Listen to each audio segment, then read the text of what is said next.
Finding former President Trump still leading the pack in the GOP presidential primary. 56% of primary voters preferring Trump compared to 22% in favor of Florida Governor Ron DeSantis.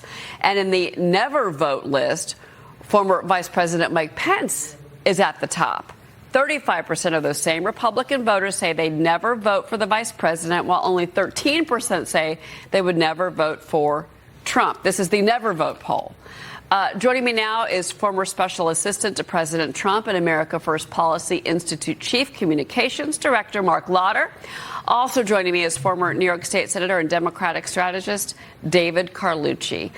Good morning, gentlemen, to both of you. Mark, I want to start with you. These poll numbers have been really fascinating because President Trump, after not one but two full-blown indictments, first in New York and then the federal indictment, gains ground in the polls. How do you explain that?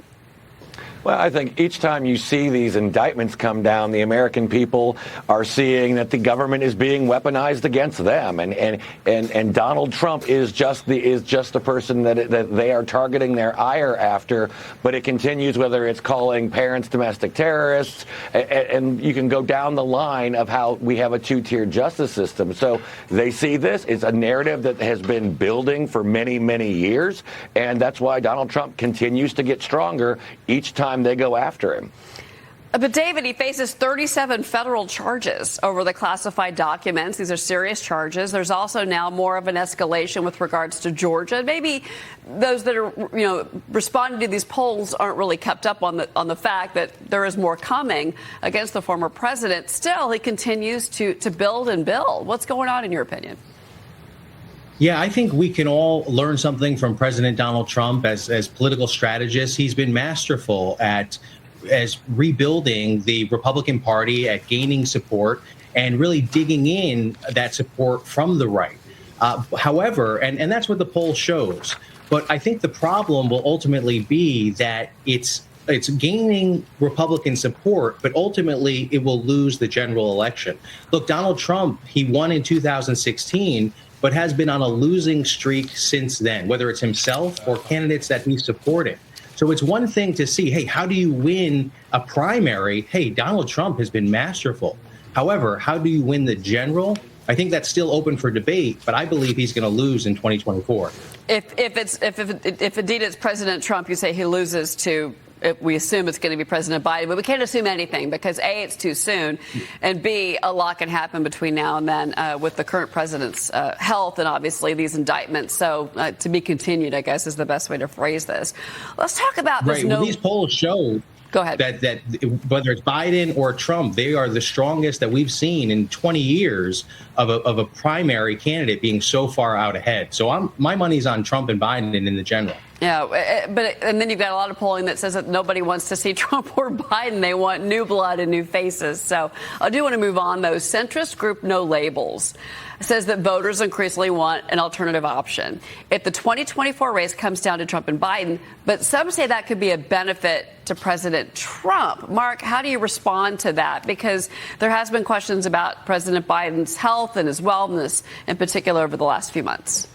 Well, it doesn't really matter who the main party nominees are going to be. I mean, there's two factors here when it comes to third parties. Number one, will they siphon away votes in a general election, and who are they taking those votes from? Are they taking it from the Republican or the Democrat? Generally speaking, if you're going to take them from both sides, it's going to leave us right where we are. The bigger question is could an actual third party candidate get to winning a state or two and keeping either party from getting to the 270 it takes to win? If that's the case, then the Republican will become the president because of the way the Electoral College breaks down if neither candidate gets that magic 270 to win. So I think right now, if there's a third party, it benefits President Trump, both in terms of who they would take it away from, the votes from in a general election, or if they were to actually pull off the unlikely and win a state, that just helps the president as well, too. Well, David, let's go back, and you can look to the Ross Perot time in the nation's history. And here are all of the candidates. And again, I think the question mark here in particular on the GOP side, I realize you're a Democrat, but on the GOP side that, a lot of this can split, the vote between those that don't support President Trump. President Trump ends up gaining in the primary. But David, on the other side of this, you do have challenges to President Biden. And I think that the polling has been very surprising, in particular when it comes to Robert Kennedy Jr., who is gained ground. And remember, President Biden, his name is not going to be on a couple of states, which caused a lot of controversy. Why would you not want your main candidate's name on a state? Why have that box unchecked for President Biden? But I guess that's their strategy.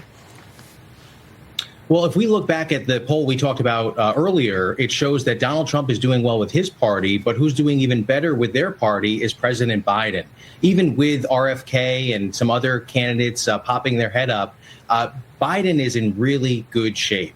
And if we talk about the No Labels organization, to me, it looks like a real fallacy, that it's built on this premise, like Mark said, that has so many things that have to be lined up.